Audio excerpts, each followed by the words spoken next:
In 10 years' time, we'll look back on 2020 as the year of the Super Naked, where caution is thrown to the wind, ridiculously powerful engines are crammed inside compact frames, and their riders are identified by bulging neck muscles. This test puts two of the biggest contenders head to head.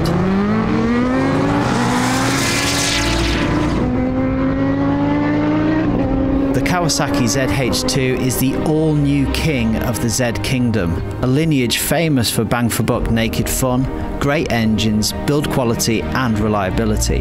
The ZH2 reigns over them all. A 1000cc supercharged inline-4 with 200 PS and 101 foot-pounds of torque, using forced induction to send this ship into warp speed. KTM's all-new 1290 Super Duke R, the Beast 3.0, is back for another round. Refined, tweaked and in a more athletic form, the Beast's bite is sharper than ever. The Super Duke's 1300cc V-twin delivers 180 horsepower and 103 foot-pounds of pure muscle and weighs 189 kilos dry. And spoiler alert, both of these bikes have got enough power to take your head clean off. So, Ollie, we're at the airfield and we are going to work out which one of these Super Nakeds is faster. So, I'm thinking like 0 to 100 or 0 to 130, what do you think? Yeah, 0 to 130, I think they've got quite high top speed, so I think that's a generous. And then roll on, I was thinking like 40 through to 120, third, fourth, fifth and sixth gear. Yeah, good? Through the box, yeah, it sounds really good. I think that would be a good comparison, to be honest. Good. And who's your money on? I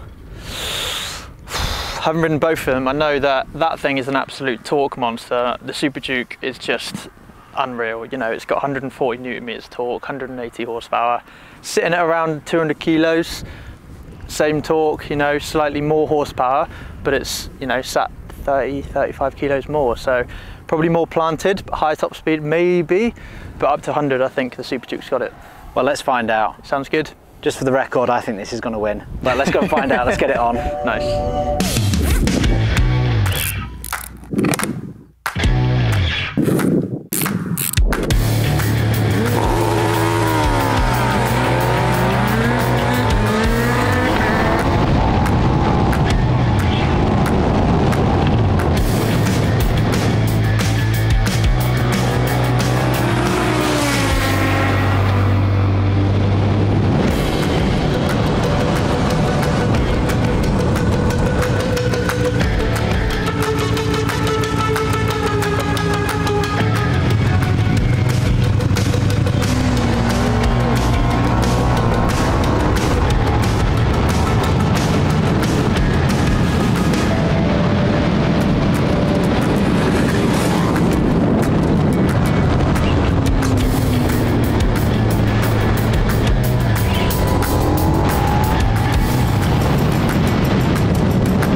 So as you can see, the heavens have been opening and kind of cut us short a little bit, but we have had a real good go on these two bikes, haven't we? Yeah, it's been absolutely wicked. And I think we've had a good time, right? Yeah, it's been heaps of fun. The results? We both talked about it, weren't we? It's really inconclusive. You know, earlier I sort of said that would be, you know, the one to go for, sort of 0 to 100, and then that would sort of go off afterwards. But we were both changing bikes and we were both sort of back and forth, as you'll see in the video. But it's just difficult to lay the power down basically and hold on for dear life, just because the handlebars are going and you're trying to tuck behind without breaking your neck and stuff from the wind. You know, my neck's a little bit sore now. But you know, like you said, it's inconclusive, I'd say. But I mean, these super naked are very different. You know, like my bike, my Gixxer 750, not as fast as these, but I can go up and down this airfield, no problems, 140, no dramas, you know, and you put your head up and you think, crikey, I'm doing 140. Definitely. These things, you know you're doing that sort of speed. Sure. And on this one, on the ZH2, you know, you're constantly, if you're in that power, you're constantly skipping on the road, and because it's got no steering damper, it's a scary experience. Definitely. And that thing just wants to wheelie all the time. It's just an absolute wheelie machine, isn't it? That engine is just an absolute peach. It's super smooth. Anything, you can ride it around at whatever gear, whatever speed you want. It will just pick up and not clatter and, you know, judder a little bit like the V-twin characteristically does. But, you know, on third gear roll on, that eats up for breakfast. But fourth, fifth, sixth, that is just, it's gone, gone straight away. It's a really flexible motor. Definitely. So I think the 0 to 130, pretty inconclusive, probably a bit more to do with the rider and a bit more to do with how much guts you've got, how much balls you've got basically. The roll-on stuff, this in third gear, everything else, the ZH2 wins. Yeah, but definitely. You know what, these bikes weren't designed for the track, they weren't designed for doing this, they were designed for the road. So we're going to take them on the road and see how we get on.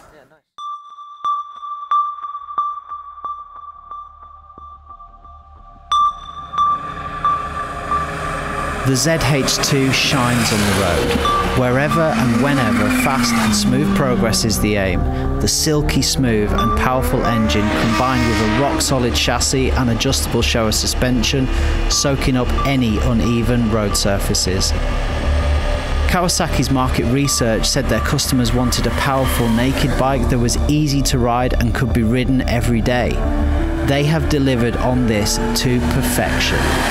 The ZH2 is an incredibly comfortable place to be. All-day comfortable riding position and a beautifully silky smooth motor that can be as easily ridden on a trip to the corner shop as it can be cruising at 120 miles an hour on the autobahn. Suspension set up plush, sure-footed, planted, and the swung-back bars providing a less intense and more relaxed feel. By contrast, the KTM is a totally different animal. The Super Duke is aggressive, sharp, pinpoint accurate, a feeling much more akin to sports bikes than tourers. The geometry is more athletic. You sit on the ZH2, you sit in the Super Duke. An all-new chassis and WP suspension combined with Bridgestone S22 tyres to give an uncompromised naked bike that will devour many a sports bike on track. With devastating accuracy, the KTM is undeniably the sharper track tool when compared to the ZH2. And the brakes, no quicker than your eyes have been repositioned from the back of your skull that they are at risk of flying out entirely the other way.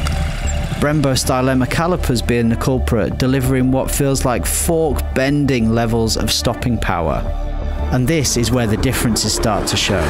With a more upright position and bigger feel, the ZH2 feels more orientated towards longer distance and comfortable work, whereas the 1290 Super Duke R feels and rides firmer and harder, a more sporty and more aggressive stance. Harnessing the power of these bikes is no mean feat. Excellent electronic packages controlling all aspects of the bikes. Lean angle sensors, multi-level traction control, launch control, wheelie control, rider modes. The KTM even features a Supermoto mode which enables the rear wheel to slide while keeping the front ABS working. It's really clever stuff. When KTM called the Super Duke the Beast, they hit the nail squarely on the head. It barks like a pit bull ready to be let off its leash. And by contrast, the Kawasaki is definitely not a beast. But don't get me wrong, I wouldn't call an F35 Jet a beast either. I'm labelling the ZH2 a heat-seeking missile. By definition, naked bikes are motorcycles with the fairings removed, and depending on which side of the fence you sit on, it can be, well, a bit awkward looking. The Super Duke is angular, its razor-sharp lines bringing beauty to the beast. The classic KTM orange carefully mixed with blue, and it works. That single-sided swing arm is a thing of beauty, and the feel of the build quality is nothing short of brilliant. The Sugomi styling of the ZH2 is arguably less beautiful than the Duke, its powerful front end blunt in comparison at first glance, and the fine details don't shout premium in the same way that the Duke's does. But beauty is often found somewhere between chaos and order, and with the Z, it's about discovering new angles and line work that you may have not first seen.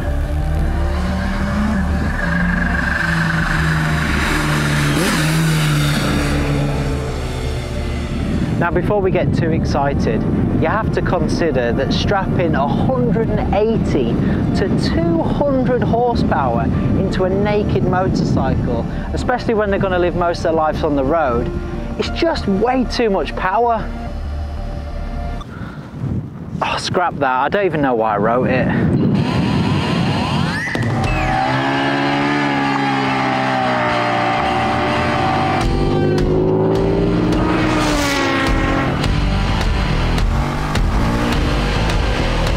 Now for the conclusion.